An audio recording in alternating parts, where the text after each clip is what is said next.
Muy buenas tardes a todos. Sean cordialmente bienvenidos a este seminario web, nuestro primer seminario web que vamos a tener en el año sobre una temática especial. Estamos hablando de ciberseguridad. Estos seminarios son organizados por el Grupo de Seguridad de la Información de ANUYESIC y también el Grupo de Seguridad o Ciberseguridad de MetaRed México. El día de hoy tenemos un tema fundamental: ransomware en México. Ransomware en México, ¿qué sabemos al respecto? Para eso vamos a tener a un especialista de Citum quien nos va a hablar sobre la temática. Pero si no, antes pasarle la palabra a nuestro coordinador de seguridad, al maestro Héctor Bonola de la Universidad Veracruzana. Bienvenido, maestro. Muchas gracias, maestro José Luis. Muchas gracias a todos los que nos acompañan. La verdad es que para el Grupo de Seguridad de la Información, el retomar estos webinars es una de las acciones importantes para poder estar en contacto con todos ustedes y poder estar transmitiendo parte de los ejes que tenemos en nuestro plan de trabajo de este año.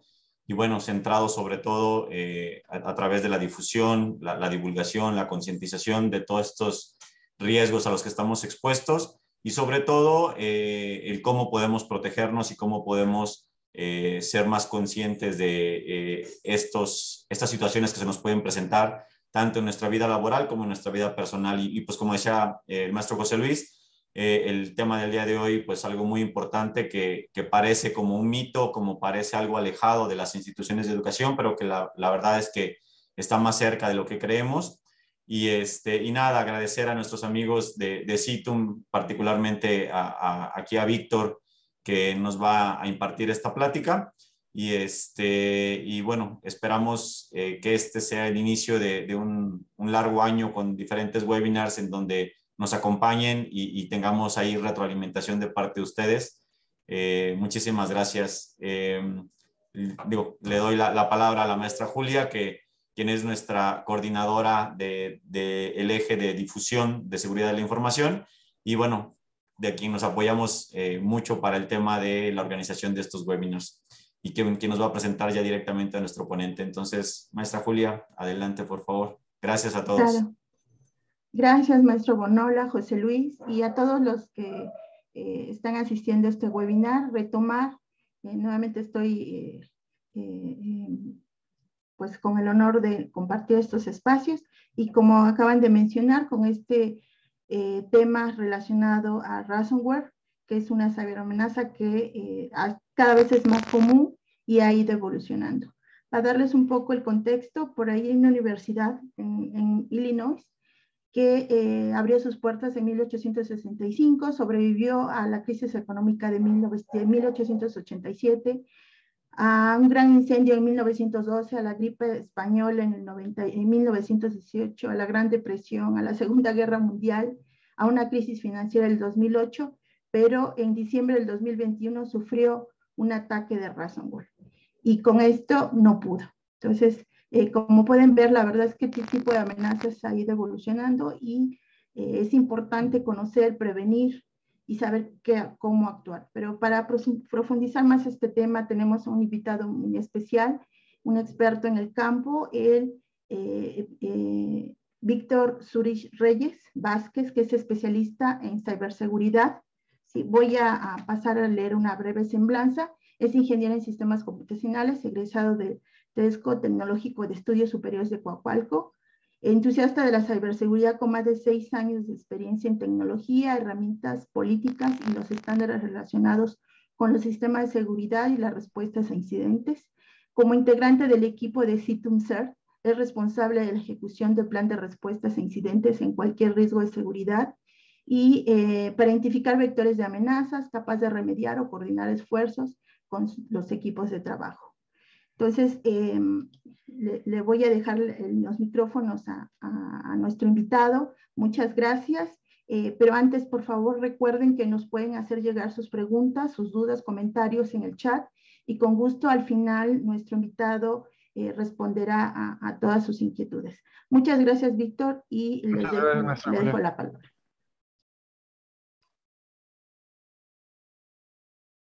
Ya pueden observar en pantalla. Hola, buenas tardes a todos. Muchas gracias. Durante la siguiente hora vamos a hablar de ransomware en México. Sobre todo, estas enseñanzas van dirigidas a todo el público en relación a la experiencia de los casos que hemos atendido. Durante estos 2 años se ha incrementado mucho esta amenaza. Entonces espero les pueda ayudar.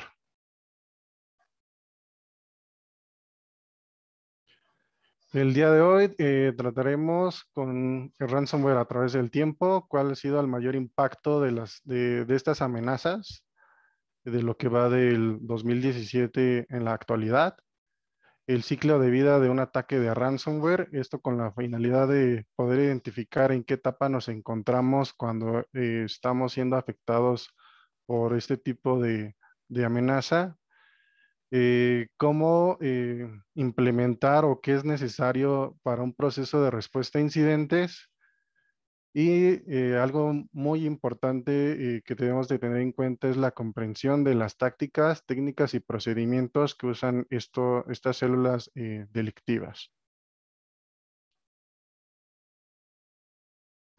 Pues empezamos, ¿no? A man needs a name. Como ya me presentó la maestra Julia, mi nombre es Víctor Zurich. Actualmente trabajo en el equipo de respuesta a incidentes de CITO. Me especializo, bueno, estoy certificado como Intrusion Analyst. Me especializo en todo el análisis de tráfico, ya sea logs de firewall, IPS, IDS, qué técnicas pueden estar usando los atacantes para lograr este tipo de intrusiones, ¿no? Pues durante el día me dedico a responder a incidentes, a actualizarme con temas de seguridad y durante la noche, pues, uno de mis pasatiempos es jugar videojuegos. Entonces, bueno, ransomware a través del tiempo. Empezamos con WannaCry 2017, en mayo. Tuvimos que impacta en una escala global y esto es gracias a una vulnerabilidad que tenía Microsoft en el protocolo de SMB. De hecho, el Common Vulnerability Expose es el 2017-01447 y esta vulnerabilidad hacía uso de un exploit que se llamaba Eternal Blue.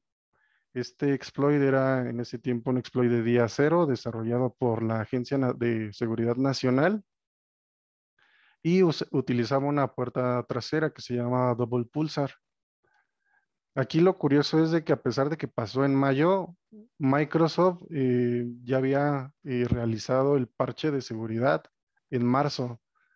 Entonces aquí una de las lecciones aprendidas es de que las organizaciones no ponen atención a eso o no tienen un plan de continuidad del negocio para aplicar estos parches de seguridad. Algo interesante en este ransomware es de que dentro del código, lo que le conocemos como payload, había un kill switch. Este kill switch era un kill switch domain que era mientras el ransomware se conectara a unos dominios que en ese momento no estaban registrados, pues, paraba la amenaza. De otra forma, si no recibía la comunicación, continuaba. Y WannaCry se comportaba más que nada como un gusano, ¿no? Entonces, por eso es la forma de replicarse y afectar a las organizaciones fue masiva. Después, en 2018, tenemos un grupo que se llama Wizard Spider y una amenaza que ellos ocupan es Ryuk. Ryuk se le conoce como la triple amenaza. Primero, porque desplegaban un troyano relacionado con Emotet, que actualmente ahora se llama Bazaar Loader. La segunda fase en el payload descargaba lo que se le conoce ahora como TrickBot. Y en una de la última fase o la tercera, que es la fase de post-explotación, descargaban una suite de Power Empire o Cobalt Strike. Aquí una de las técnicas que ellos usaban era el phishing. Primero, mandaban un correo a a las víctimas. Este correo no tenía nada. Era un correo, a lo mejor podía decir, ¿sabes qué? Factura, comunícate conmigo. Una vez que la víctima caía,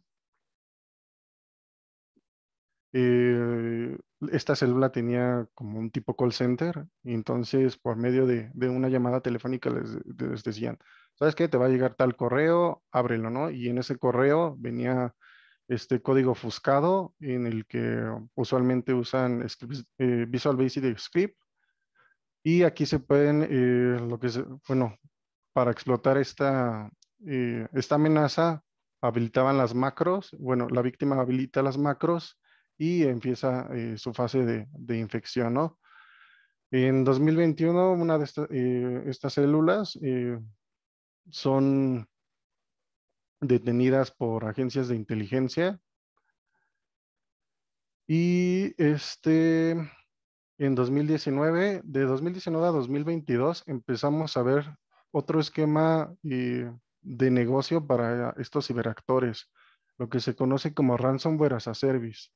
El Ransomware as a Service funciona o opera con dos equipos de trabajo, ¿no? Que son los desarrolladores, los que tienen el código, y los afiliados. Entonces, los afiliados pueden no tener conocimientos técnicos, solamente se encargan en la Darknet o Deep Web de encontrar el código o el exploit que quieren ocupar para afectar a las organizaciones. Incluso viene como documentación o manuales de cómo poder ejecutar. Y aparte de la venta de exploits, pueden comprar accesos de VPN, comprar accesos de RDP, armar campañas de phishing para que puedan lograr este esquema de negocio. También en 2022, este grupo de Revil, una de sus células, también fue detenida por organizaciones, bueno, con una colaboración de organizaciones de inteligencia de Estados Unidos, Ucrania, Inglaterra. Varias agencias participaron para dar con este grupo. Y también otra de las características del Ransomware as a Service es de que ellos ya tienen su dedicated leak site, que es un sitio en la Deep Web en el que muestra la información de las víctimas, esto con el propósito de poder presionar a las víctimas de que realicen el pago, ¿no? Entonces empiezan a subir muestras, ya sea imágenes, documentos, bases de datos de la información que ellos pudieron exfiltrar. Y aquí hago un paréntesis con el ransomware Conti, que aparte de que trabaja como ransomware as a service, opera como si estuviéramos en una empresa, ¿no? Ellos empiezan a reclutar, eh, tienen como su nómina, esto lo hacen con cryptocurrency, tienen su empleado del mes y empiezan, bueno, el reclutamiento lo hacen en foros, y ahí empiezan a preguntarse sobre quién puede dar accesos de VPN o información para comprometer a las organizaciones.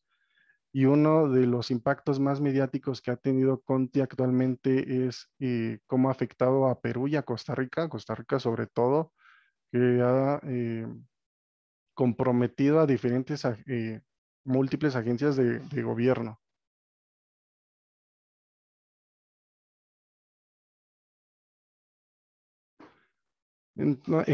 Bueno, me gustaría contarles una historia. Cualquier parecida no es mera coincidencia. A lo mejor puede sonar bastante fácil o ridícula la forma en cómo un ciberactor puede comprometer a una organización, y todo empieza de la siguiente forma, ¿no? Aquí vamos a ver las técnicas que ellos ocupan. Pues primero el actor, ¿qué es lo que hace, no? Empieza a colectar información, empieza a colectar toda aquella evidencia, y como primera fase va a emplear la ingeniería social. Entonces, crea una cuenta falsa de un reclutador en LinkedIn y empieza a buscar perfiles altos de la organización, ¿no? Entonces, por el momento él está enfocado en los domain admins. Entonces encuentra 3, 4 perfiles de domain admins y o les envía propuestas de negocio o de colaboración en un documento en el que se tiene que habilitar macros para ver el contenido. Entonces, adivinen qué, uno de ellos abre este documento, ¿no? Y ingenuamente, por tener esa carencia de cultura en ciberseguridad, habilita las macros y despliega el payload. Y todavía se pone en contacto con el atacante y dice, oye, ¿sabes qué? Pues habilité el contenido y no me apareció nada, ¿no? Entonces, una vez haber hecho el despliegue del payload, el atacante ya está en la red, pero está en la red con una cuenta con privilegios limitados. Entonces ahora como que su segunda fase es obtener credenciales con las que pueda elevar esos privilegios. Entonces tiene que ejecutar una herramienta conocida como Mimikatz, que es para la obtención de credenciales. Pero la organización cuenta con un EDR. Este EDR te funciona si está bien configurado y si tiene las políticas adecuadas de seguridad. Si no, pues nada más va a estar monitoreando. Pero el atacante, para no provocar sospechas, baja desde GitHub Process Hacker, y con Process Hacker detiene el EDR. O puesto que ahora detiene el EDR, pues ya no pueden monitorear las actividades o el comportamiento que está pasando dentro de la red. Ahora otra fase que lleva es conexión a un servidor de comando y control utilizando Cobalt Strike.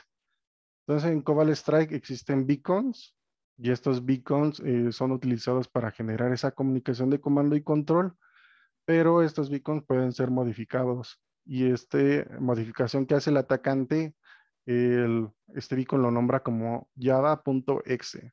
¿Y qué es lo que alerta el equipo de seguridad?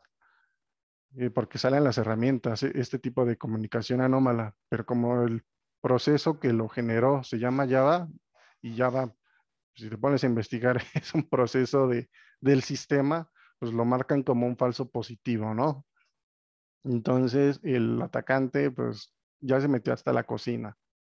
Entonces empieza a merodear el escritorio, los documentos, y se encuentra un archivo en el equipo que se llama Domain Admins. Y Domain Admins, ahí vienen todas las contraseñas con privilegios altos. Entonces apenas lleva 30 minutos, digamos, y ya tiene capacidades para hacer el despliegue del ransomware y comprometer a la organización.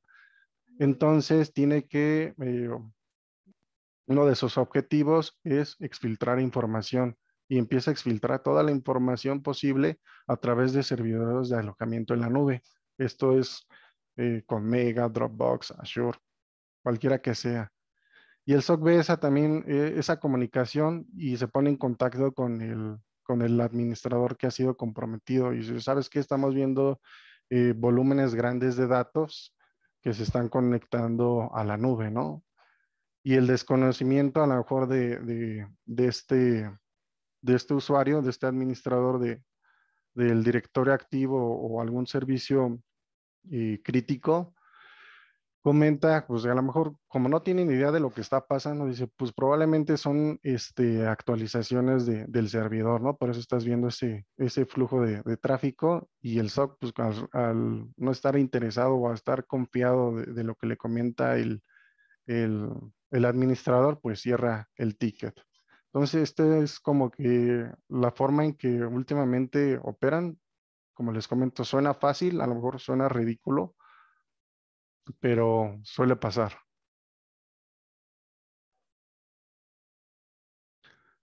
Entonces, comenzamos con un ciclo de vida de un ataque de ransomware. Atender un incidente de ransomware puede llegar a ser muy complejo,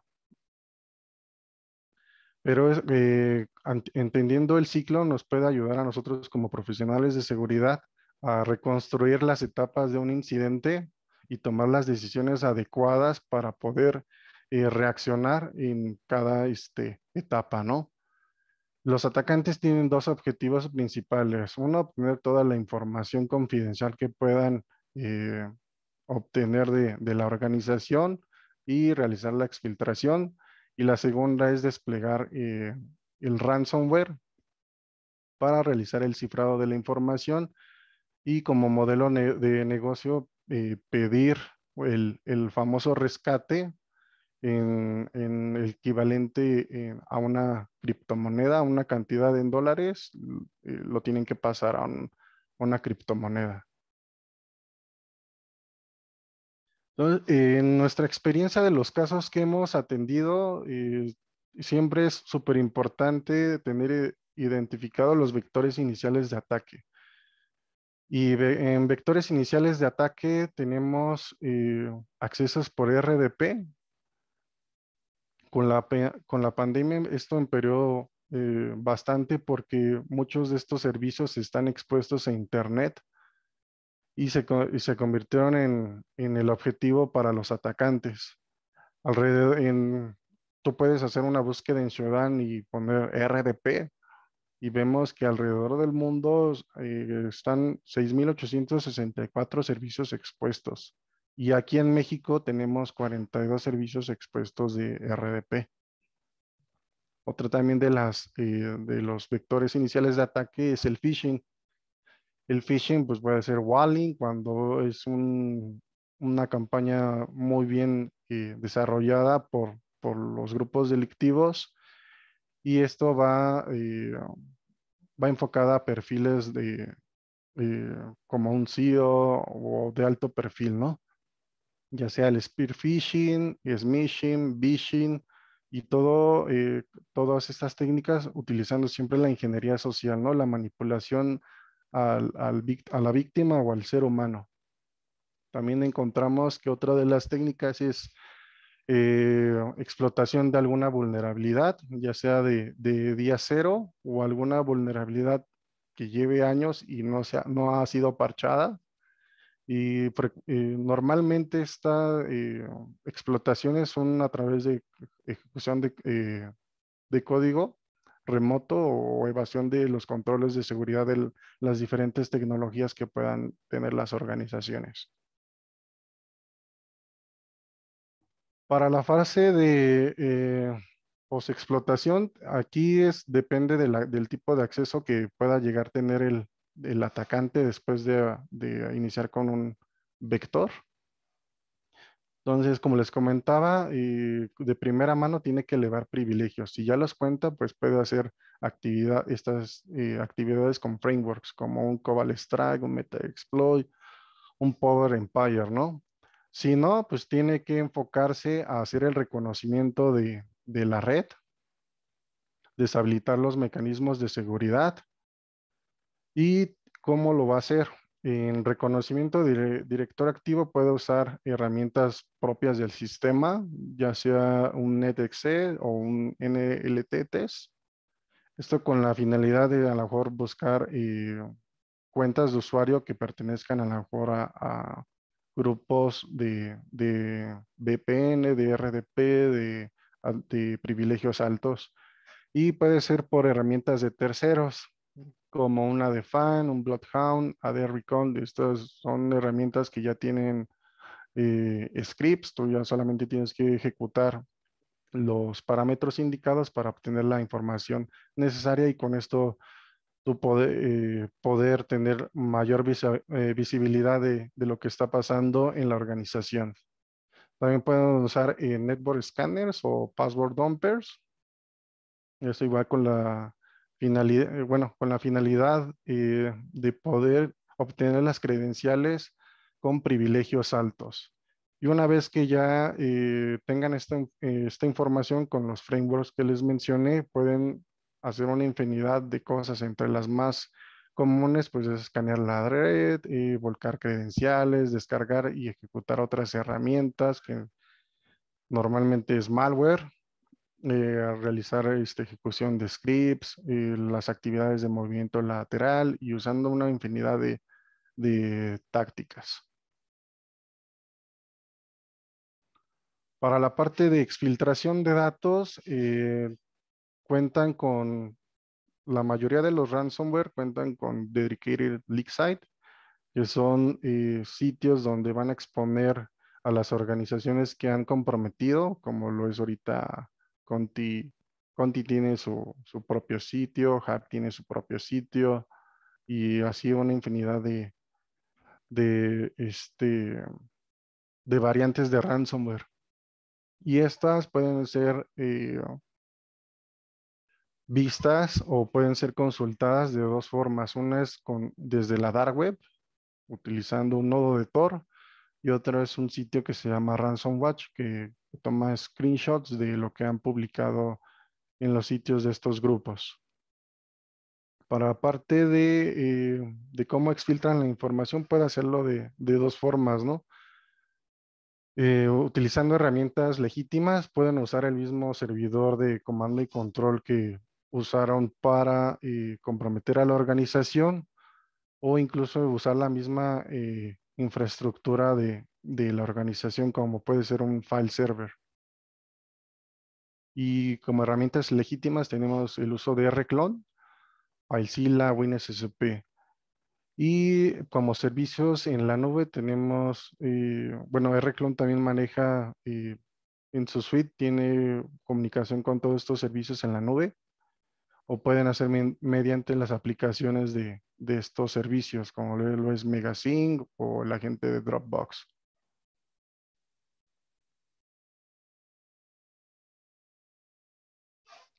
¿Y cómo despliegan el ransomware? Bueno, una de las acciones que puede detener o frustrar estas actividades es la generación de respaldos, pero los respaldos tienen, bueno, los respaldos se pueden eliminar una vez que el atacante ha eh, elevado privilegios, puede borrar cualquier respaldo, ¿no? Si ya realizó el movimiento lateral, puede meterse a los file server y cifrar todas las unidades o los recursos compartidos.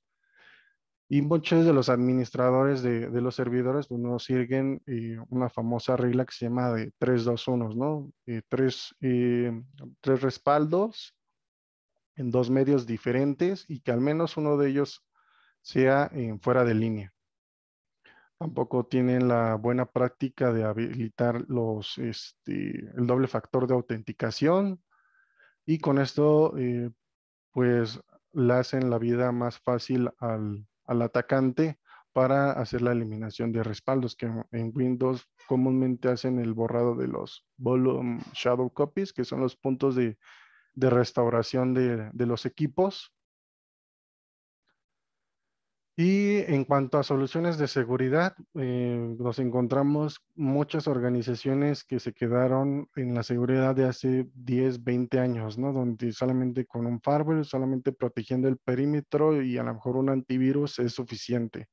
Ahora, como saben, las amenazas evolucionan, los atacantes están muy bien preparados, muy bien organizados, y si no contamos con estas soluciones de seguridad que nos ayudan a identificar de manera oportuna y poder actuar en ese momento, pues el atacante va a poder desplegar cualquier variante de ransomware. Y una vez que despliega la variante de ransomware, pues puede hacer la ejecución de scripts, ya sea de Bash, Visual Basic o cualquier desarrollo para hacer abuso de las políticas de directorio activo, ¿no? Y aquí puede usar también herramientas que se le conocen Living of the LAN, o que sería el uso de PowerShell, el uso de WinRM, WMI, CSScript o sysinternals, ¿no? O herramientas de remote management como TeamViewer, Anyconet, BNC.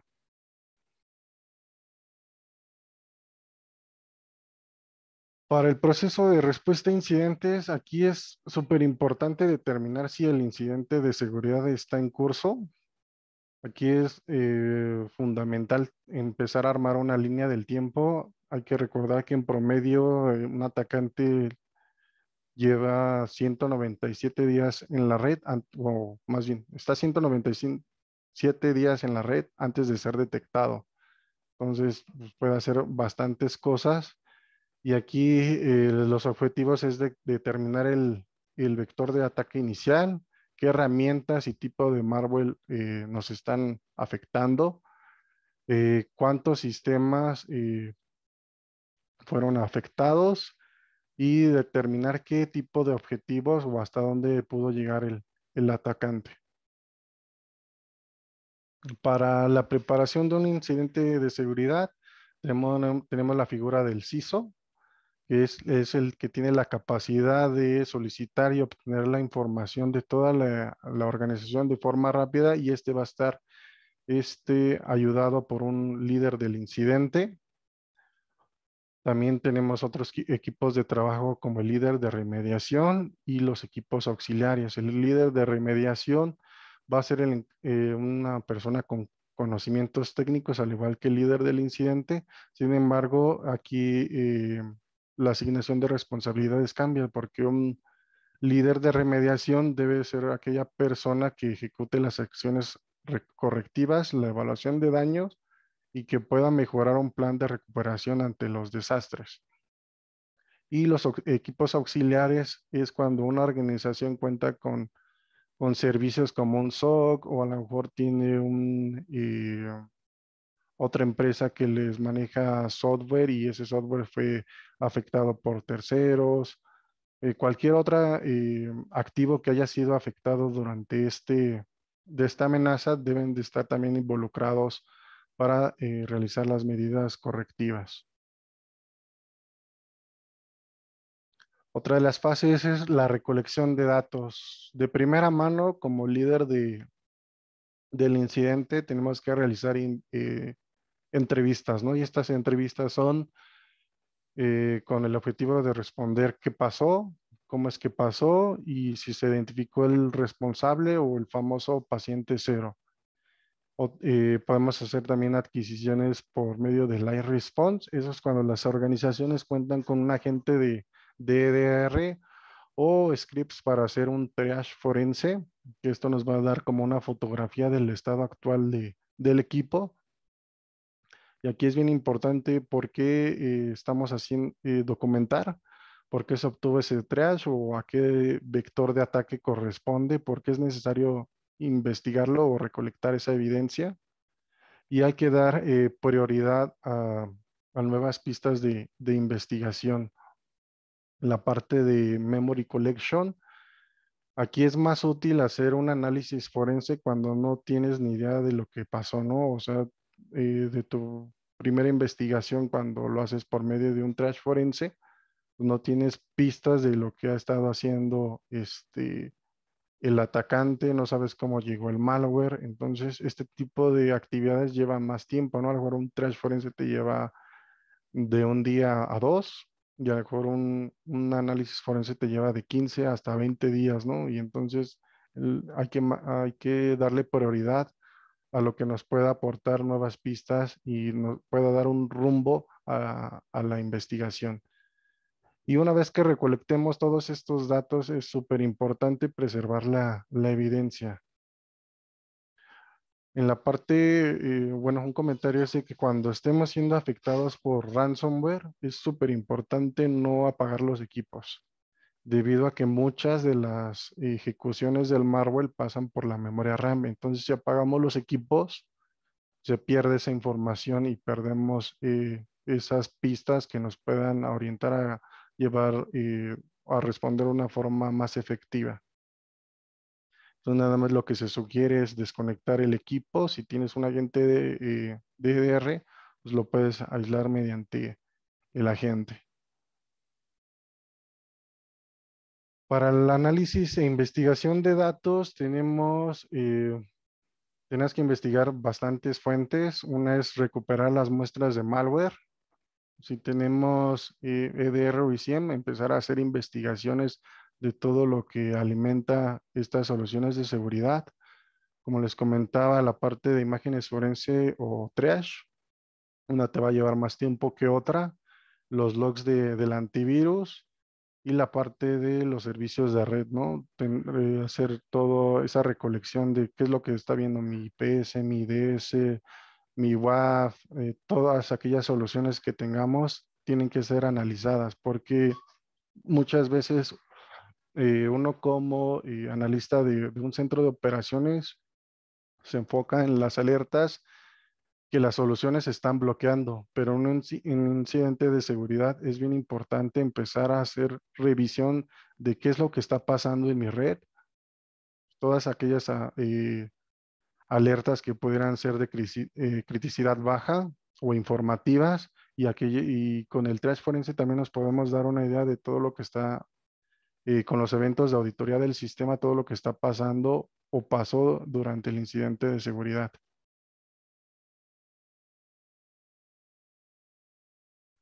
Para la parte de contención, erradicación y recuperación, esto nos va a asegurar el éxito a la remediación. Entonces aquí tenemos que considerar acciones para eliminar la causa del incidente, así como el punto de partida para restaurar la operación a un estado aceptable o que la continuidad del negocio sea la óptima. Entonces, tenemos postura, que esto es durante el incidente, que tenemos que aumentar un nivel de alerta. Aquí voy con estos, ¿sabes qué? Me infectaron de ransomware, pero ya conocemos a lo mejor el malware, ¿no? Pero estar poniendo atención en otras alertas que estén saliendo en las soluciones de seguridad con la finalidad de que tengamos la certeza de que el atacante ya no está dentro de la red y pueda ejecutar a lo mejor otras actividades. Tenemos que asignar responsabilidades en los equipos de trabajo. Entre más personas se sumen o nuestro equipo esté mejor organizado, podemos responder de una manera más rápida. Y el seguimiento, aquí es súper importante tener ese seguimiento con los equipos de trabajo, ¿no? ¿Qué indicadores de compromiso hemos detectado? ¿Qué remediaciones hemos hecho? Y todo esto a través de reportes.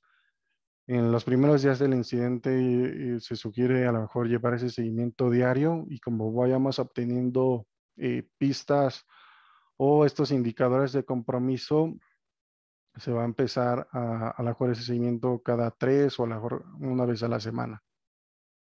Para la parte táctica es más que nada son acciones a corto plazo, que sería el bloqueo de cualquier indicador de compromiso, que un indicador de compromiso es una dirección IP, un proceso, un artefacto, hashes identificados, dominios, etcétera.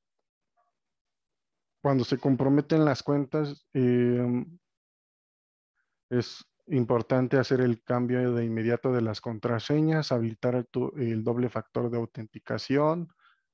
Y para los equipos que han sido afectados, porque muchas veces el malware cifra parcialmente y en estos casos a lo mejor dicen, no, pues ya borré los indicadores de compromiso, mi equipo puede seguir operando. Aquí se sugiere la reinstalación completa de los equipos.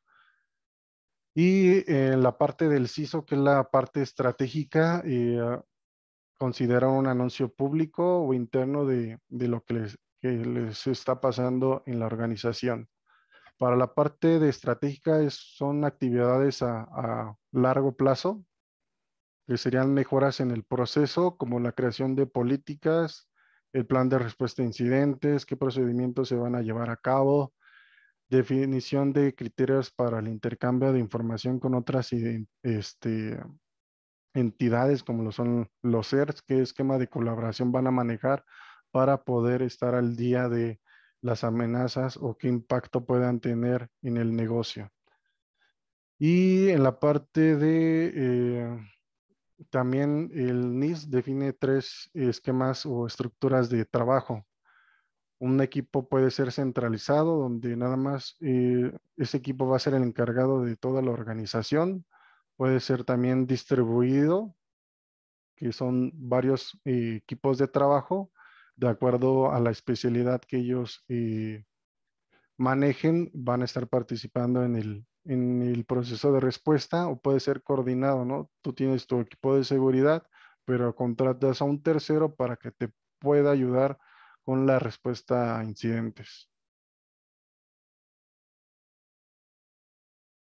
Las actividades post-incidente, aquí es bien importante tener el tema de lecciones aprendidas, esto con la finalidad de una mejora continua para mejorar en la detección de los ataques y las tácticas, técnicas y procedimientos que ellos utilizan, ya que estos van evolucionando.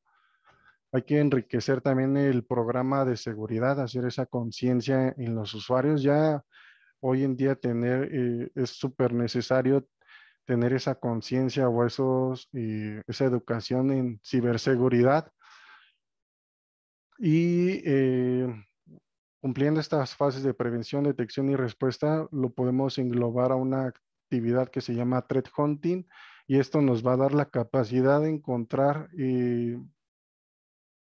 las actividades de un atacante en cualquier ciclo de la etapa del ransomware. Podemos tener toda la visibilidad de las brechas de seguridad que tenemos y descubrir nuevas amenazas que podrían ser afectadas por nuestra organización.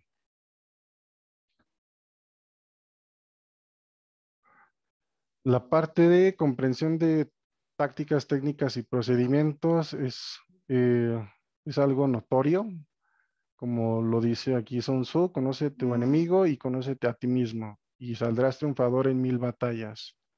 Entonces, conócete a ti mismo. ¿Cómo estás tú en temas de seguridad? No es necesario que bueno, que tengas un incidente de ransomware o que estés siendo afectado por otra amenaza. Si tienes la suerte de que no has sido afectado por alguna amenaza, puedes prepararte, ¿no? ¿Y cómo puedes prepararte? Educando a tu personal, tener un equipo de trabajo y las herramientas que te ayuden en cómo responder ante las nuevas amenazas. Una vez tengas esto, también puede ayudar un análisis de vulnerabilidades, puede ser semestral, se sugiere que sea semestral o trimestral, y un análisis de pruebas de penetración para saber qué huecos de seguridad pueden estar en tu entorno.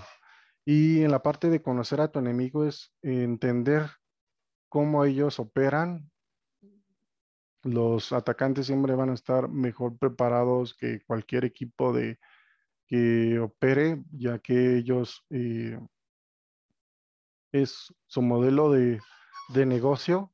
Entonces hay que conocer cómo se mueven los atacantes dentro de la red y cómo pueden vulnerar o aprovechar de este tipo de fallos de seguridad para comprometer a las organizaciones.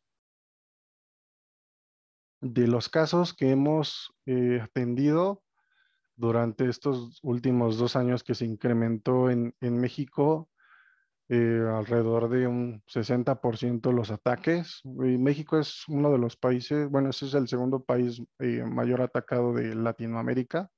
Primero es Brasil y tenemos tercer lugar Costa Rica o Perú y Colombia.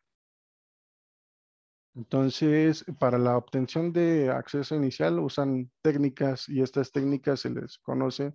Bueno, estas técnicas son ya están mapeadas, se le conoce como Mitre, Attack and CK. De las más frecuentes que hemos visto es el acceso a servicios remotos, como lo puede ser un RDP, un SSH, un VPN, la explotación de una aplicación. Del lado, bueno, en la imagen mostramos 42 vulnerabilidades, me parecen, que fueron explotadas en 2021 de 17 fabricantes.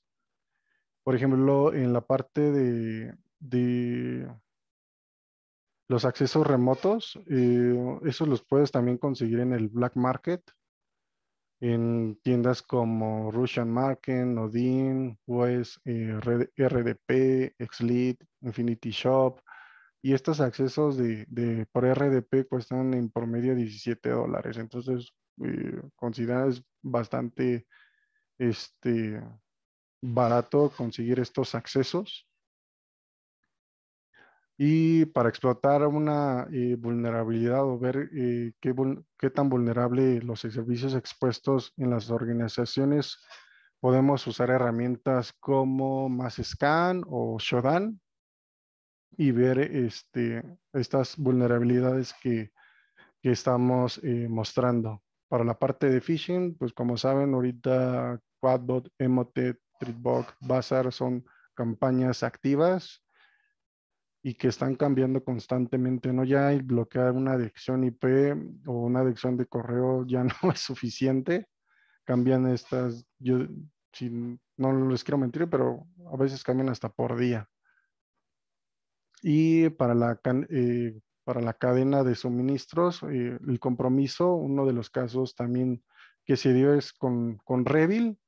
Revil en 2020 o 2021 modifica el código e inyecta un payload en una versión italiana de WinRAR.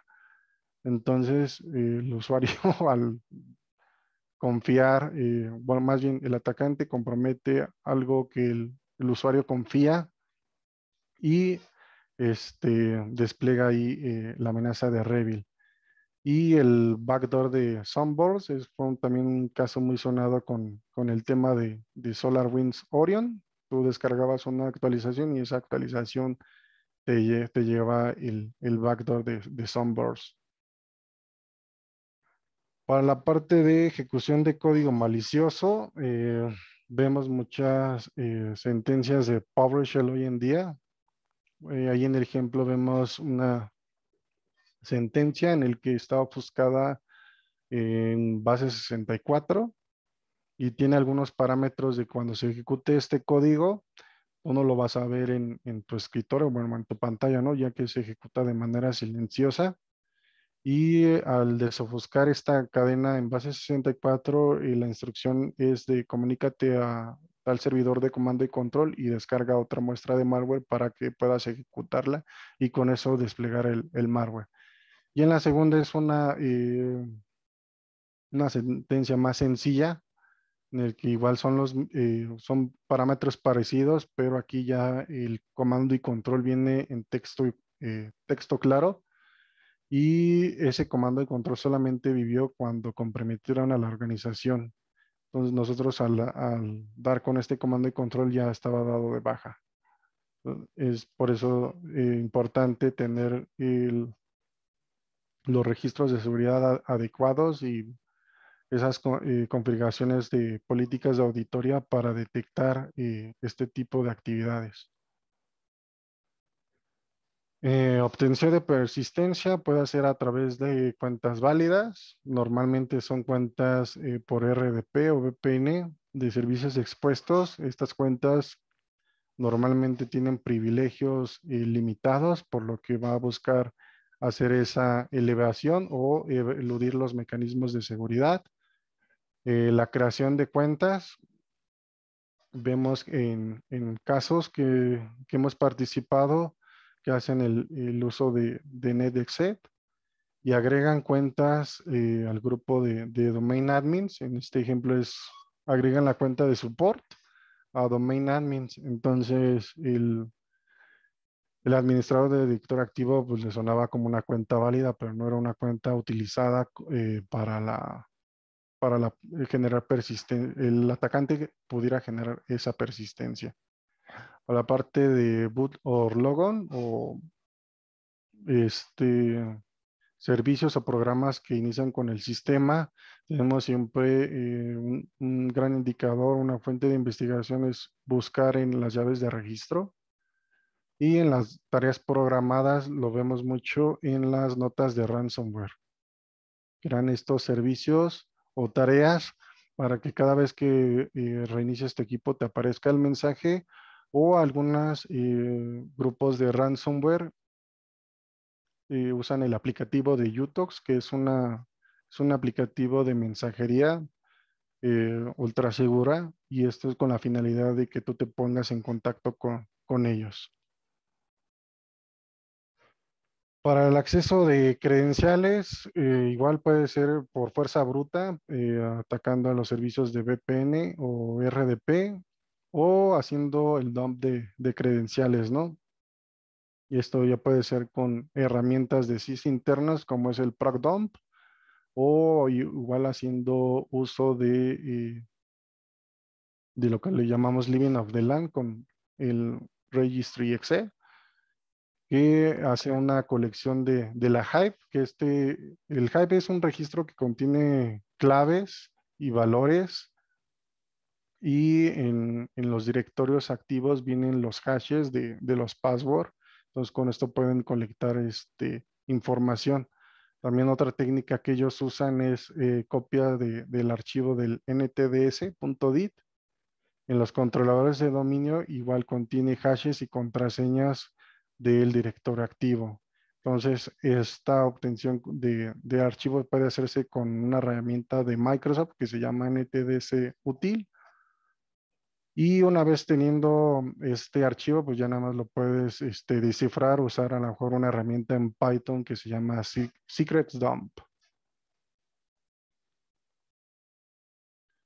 El movimiento lateral se puede usar como ya lo he mencionado, con herramientas del sistema propias o herramientas de terceros o lo que le conocemos como Living of the Land. Allí un ejemplo es el uso de Adefine. Pues vemos cómo está haciendo todo ese reconocimiento en el directorio activo.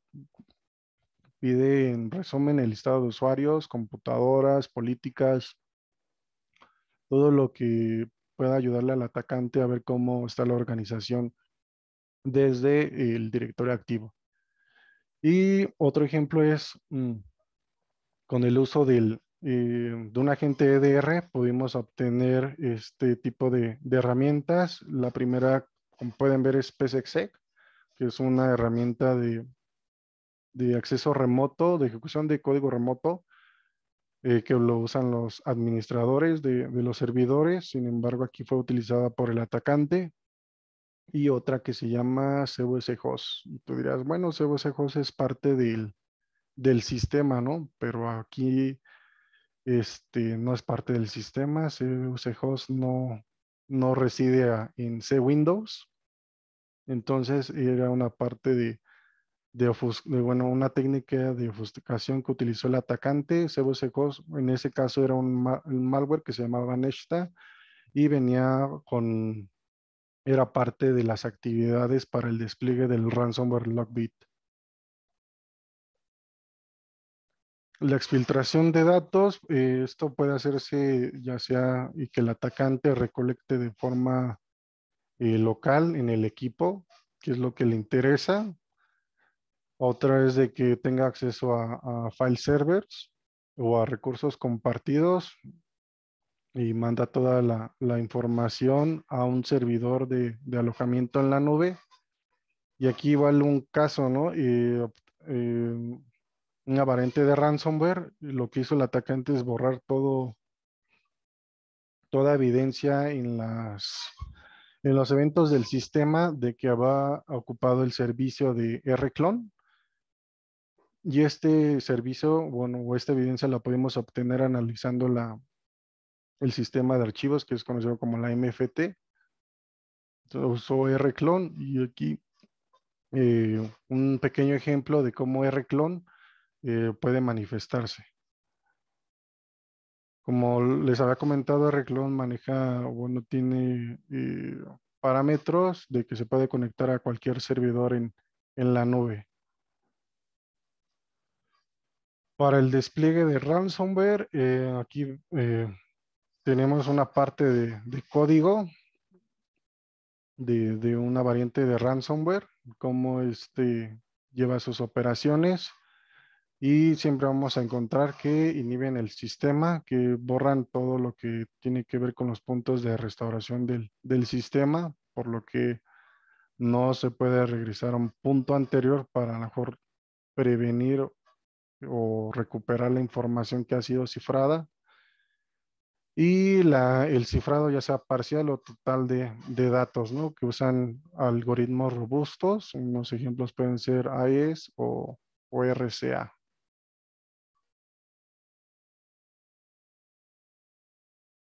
Y bueno, espero que esta plática les haya ayudado para ver cómo estos grupos operan y poder tener esa conciencia de cómo responder ante un incidente de seguridad de ransomware. Muchas gracias, Víctor. La verdad es que ha sido muy valiosa la información que nos has brindado. Yo creo que todos nos llevamos ese tipo de información para saber, sobre todo prevenir, conocer, informarnos y pues ponernos a trabajar, ¿no? Armando nuestros planes de contingencia y ver de qué forma actuar en el caso de este tipo de ataque. Por aquí tenemos varias preguntas. Voy a pasar a hacer algunas de ellas. Hugo Pablo Leiva nos hace la pregunta, en caso de presentarse esta situación de un ataque de un ransomware, ¿a quién se le hace la denuncia? ¿A la policía, a algún organismo en particular? Me ha tocado casos que se denuncia ante el Ministerio Público, pero se tiene que llevar una cadena de custodia para hacer este tipo de denuncia, y otra es de que cuando las organizaciones son afectadas informan a la policía cibernética y algunos CERTs qué amenaza les afectó. Ok, aquí igual Hugo Pablo nos hace varias preguntas, entre ellas que se repite. ¿Afecta solo a sistemas Microsoft?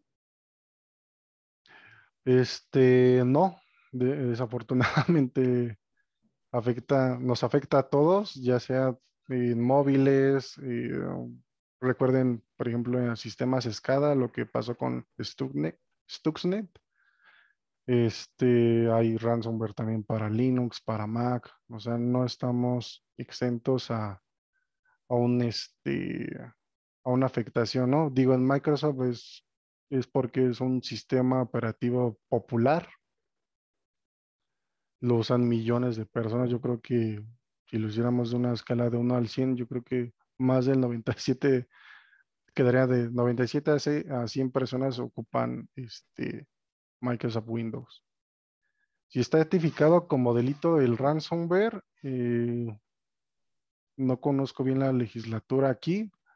Directamente creo que no está considerado como delito.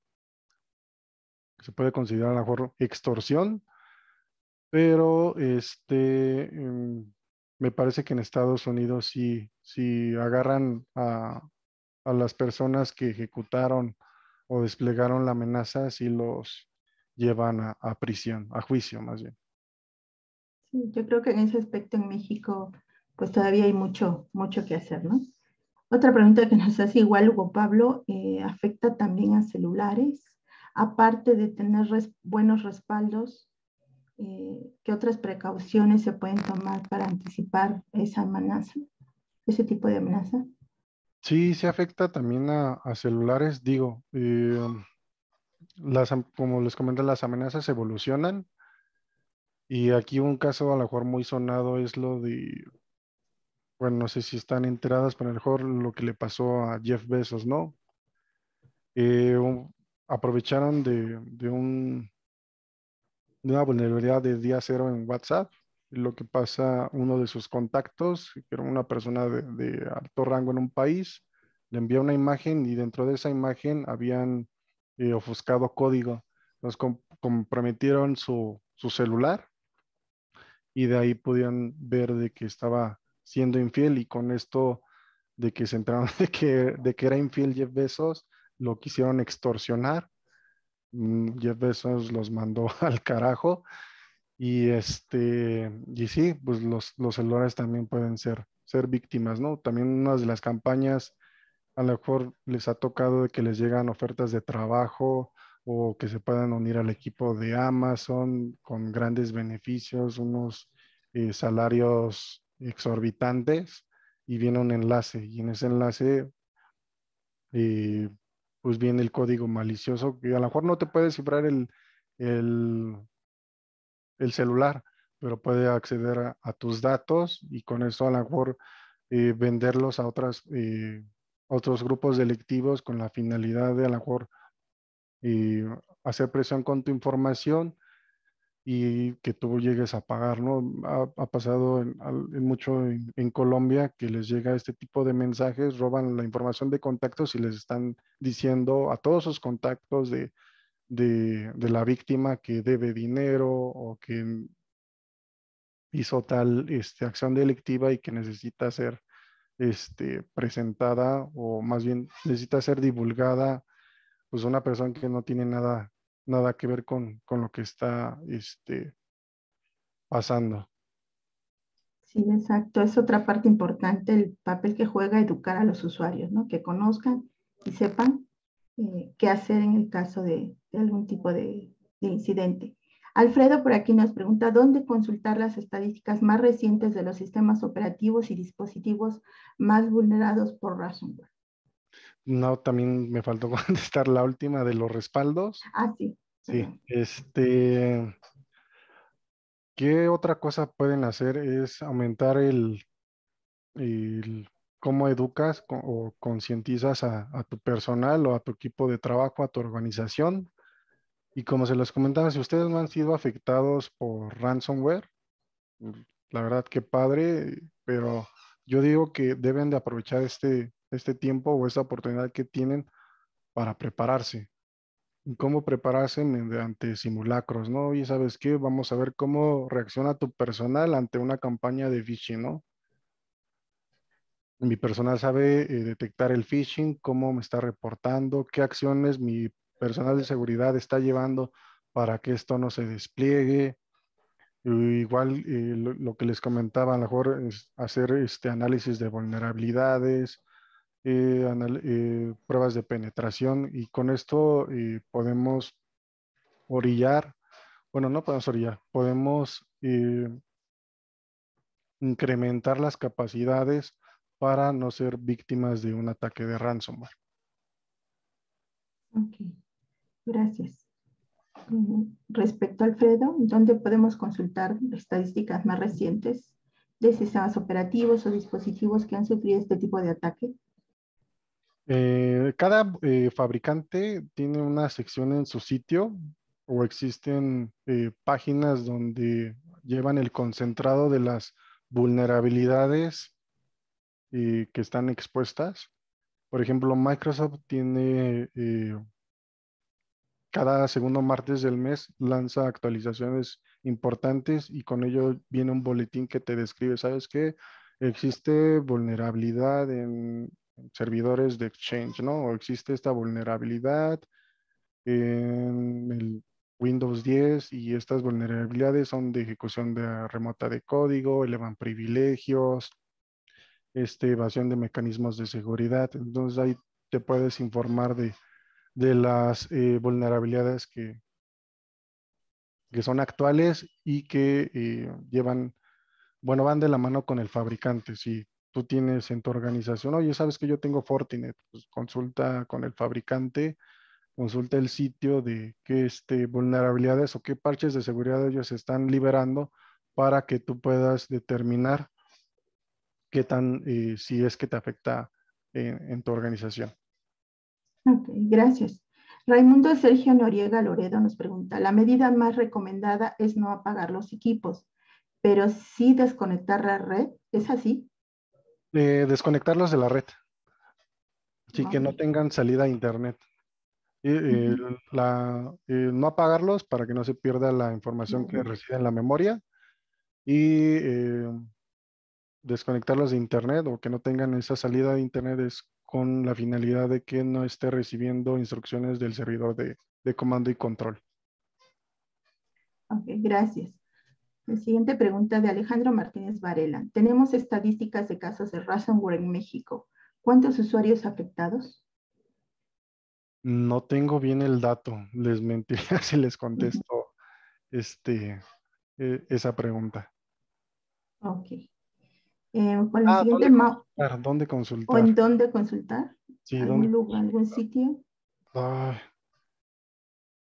sé que nosotros mandamos comunicados con esas estadísticas, pero a nivel global existe un sitio que se llama Sandstorm, y ahí puedes ver la cantidad de ataques, puertos, direcciones IP que están siendo utilizadas por estos atacantes.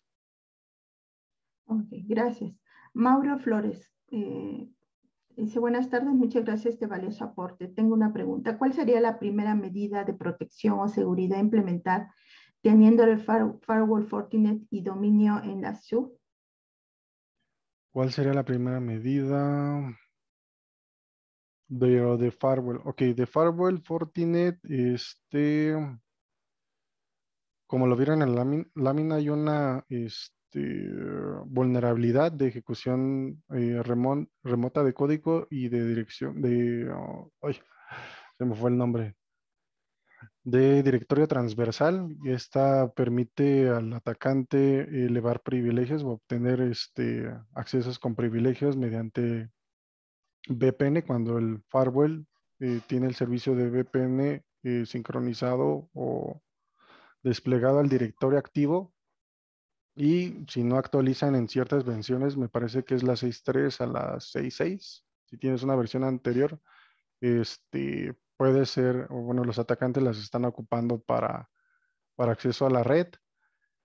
Y también otro de lo que le impacta a Fortinet es de que hace años tuvo una brecha de seguridad donde se expusieron cuentas y con privilegios altos, que se le conoce como el FortiBreach. Creo que me parece que eran 500,000 cuentas expuestas y también puedes ahí protegerte en esa parte, ¿no? Validar que no estés en el FortiBreach, que tengas las actualizaciones de seguridad que no puedan hacer esta directoria transversal o ejecución remota de código. Y en el demonio de Azure, ahí sí no entendí bien el concepto, pero por la parte de Fortinet te daría esas recomendaciones. Ok, gracias. Seguimos. Entonces tenemos varias preguntas. Nicolás G. ¿A qué ser se puede comunicar un incidente? ¿Se recomienda usar RDP en un intranet o qué alternativa se puede utilizar? ¿A qué ser? Puede ser a ser de la UNAM, al nuestro, puede ser con también el RDP en Internet, no. Yo creo que ahí debería de ser por uso de VPN. Ya no lo vean como una solución de, de seguridad del uso de VPN, véanlo como una solución de practicidad, ¿no? Hoy en día estamos trabajando bueno, muchas de las personas trabajan desde casa, entonces es necesario ahí nombrar a los usuarios. Nos tocó un caso donde por, por medio de la contingencia usaron VPN, pero nada más crearon un usuario que se llamaba Temporal. Y Temporal usaban como 30 y fueron comprometidos. Entonces usaron ese usuario que se llamaba Temporal, pero y no pudimos obtener como la evidencia de esos 30 usuarios que usaban esa cuenta. Entonces, súper importante también cuando usen VPN, usuarios nombrados. Exacto. Ok, otra pregunta de Alejandro Martínez Varela. ¿Cuánto pagan o cobran en promedio los hackers por razón? ¿Cuánto pagan? No tengo el dato. Me parece a lo mejor en un exploit pueden ser miles de dólares. Y como les comentaba, Ransomware as a Service es la célula que tiene el código fuente y los afiliados. Entonces, los afiliados compran parte o tienen este manualito para liberar esa amenaza.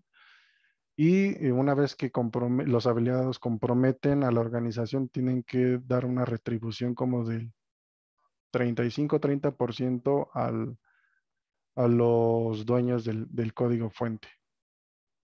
Okay, pues realmente pues es un negocio, ¿no? Sí. Homer, ¿qué aplicaciones recomiendas para recolectar los eventos y correlacionarlos? ¿Qué software recomiendas para hacer una auditoría que ayude al equipo azul a vencer al equipo rojo para no caer en un raso?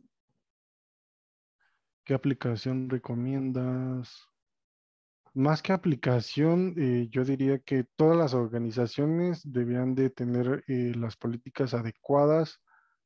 Uno es habilitar las auditorías del sistema, aumentar incluso en directorios activos o en servidores críticos o de alta demanda, aumentar la capacidad de retención de información. Por ejemplo, un director activo con las medidas por defecto nada más te retiene como de un día. Entonces, no sabes, en un incidente, pues no te ayuda porque nada más tienes cuando se dieron cuenta o cuando estás haciendo la adquisición de la evidencia.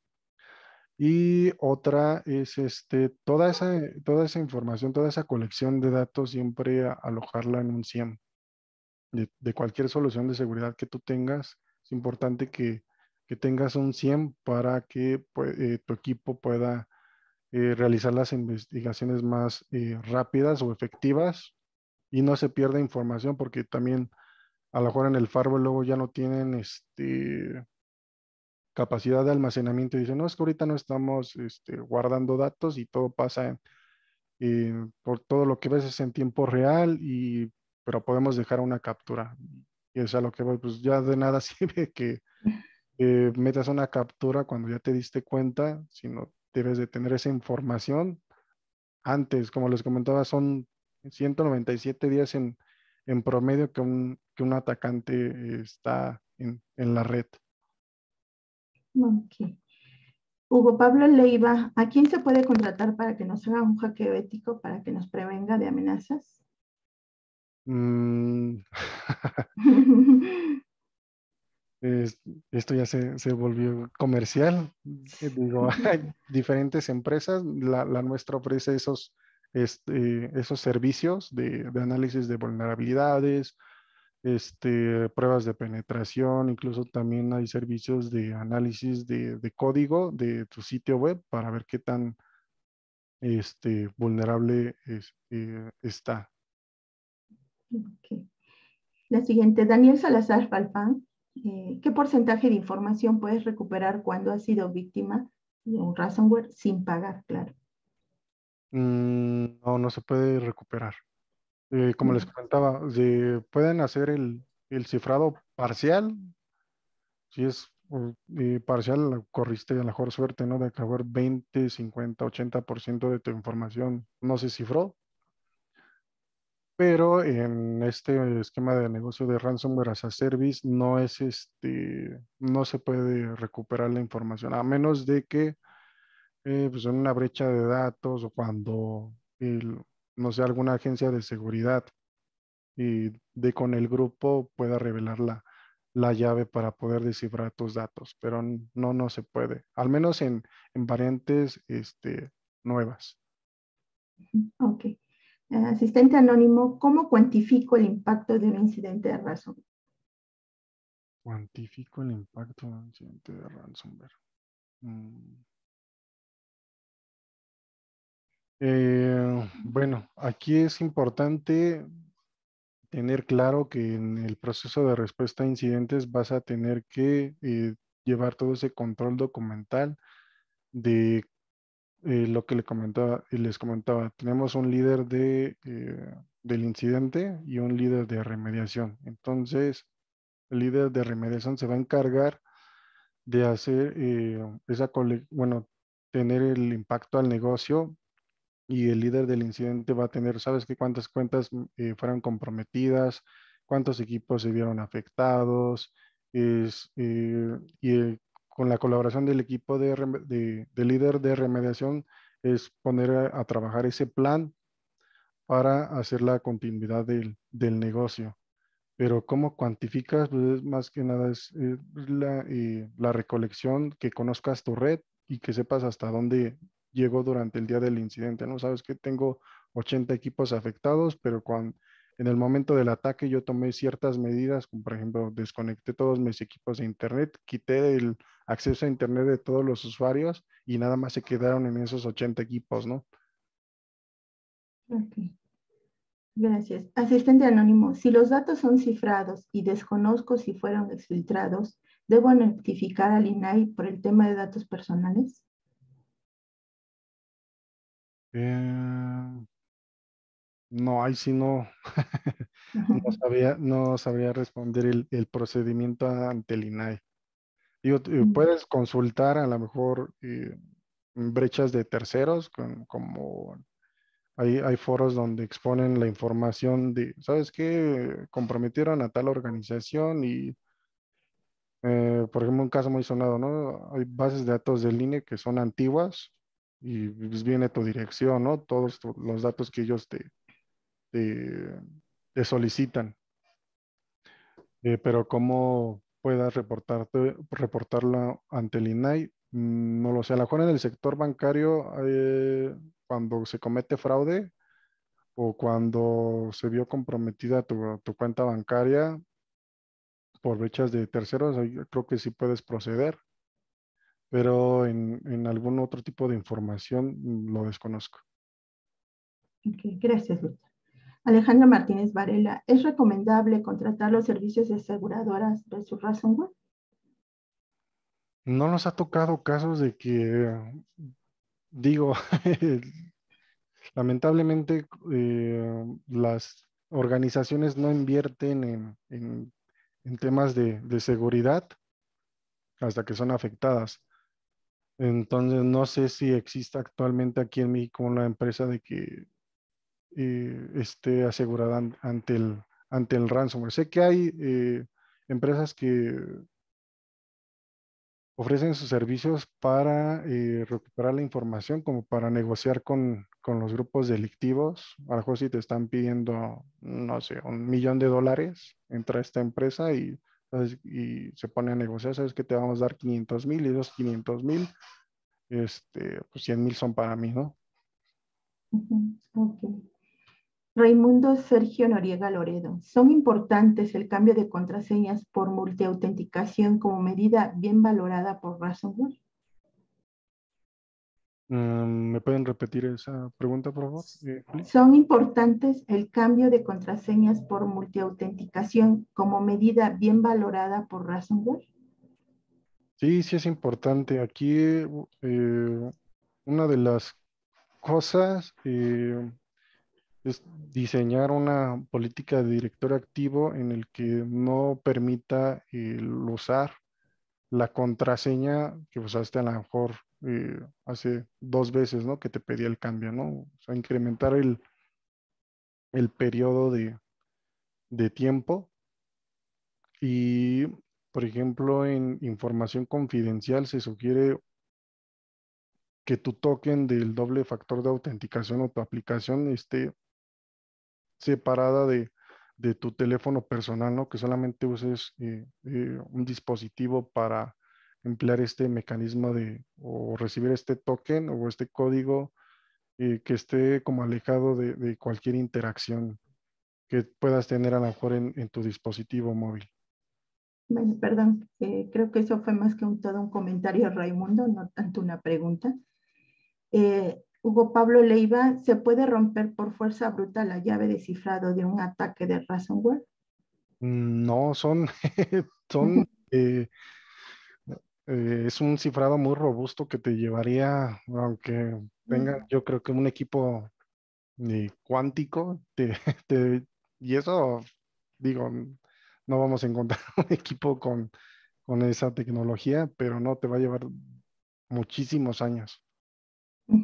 Sí, incluso nos hace la siguiente pregunta la misma persona: con la llegada de computadoras cuánticas, ¿se podrá romper las llaves de cifrado de ransomware en un tiempo razonable? Por lo que acabas de mencionar, pues sí Sí, está muy difícil. Y por último, Ramón Cabrera nos comenta que por ley, si se obtuvo acceso a datos personales de usuarios, sí se tiene que notificar al INAI y a los usuarios, pero pues la legislación, por la pobre legislación, pues no los obliga, ¿no? No es una obligación como tal. Y por último nos hace el comentario de que sí existen ya en México aseguradoras como GNP y AXA con ciberseguros, pero son pocas las empresas que lo han contratado.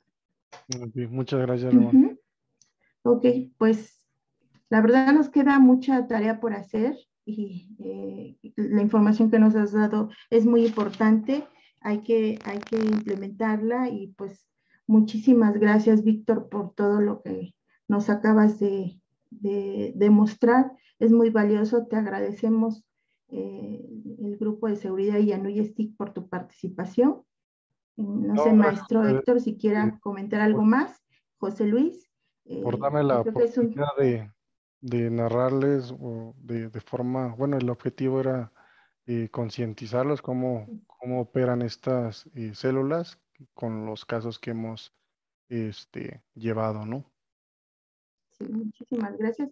Cabe recordar que este mes vamos a tocar el tema de ransomware en nuestros webinarios y pues agradecemos a todos su participación. Hemos tenido una asistencia de más de 100 personas. El tema es muy importante, hay que hacerla visible, pero sobre todo hay que trabajar en ello. Adelante, José Luis. Héctor, muchas gracias, Víctor. Gracias, Julio. Héctor. Hombre, muchísimas gracias, Víctor. La verdad es que bien interesante tu plática. Creo que el tema, como lo hemos platicado, resulta de mucha importancia hoy en día en nuestras instituciones y bueno, de manera general para todo el público.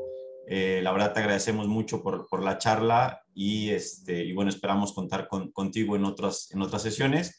Y bueno, nada, agradecer a todos los que nos acompañaron e invitarlos a que estén pendientes de los siguientes webinarios. Que todavía, como decía la maestra Julia, tenemos por ahí algún otro con el tema similar de ransomware. Y nada, agradecidos con todos y nos vemos pronto. José Luis, por favor, para que nos des el cierre. Pues muchas gracias, de verdad, Víctor. Muchas gracias a Citum, Telmex, Arley, que por ahí estás también. Muchas gracias. Y por supuesto, a todos aquellos que se han conectado y que podrán ver esta grabación. Para cualquier duda, yo creo que hay muchas dudas, muchas inquietudes sobre todo.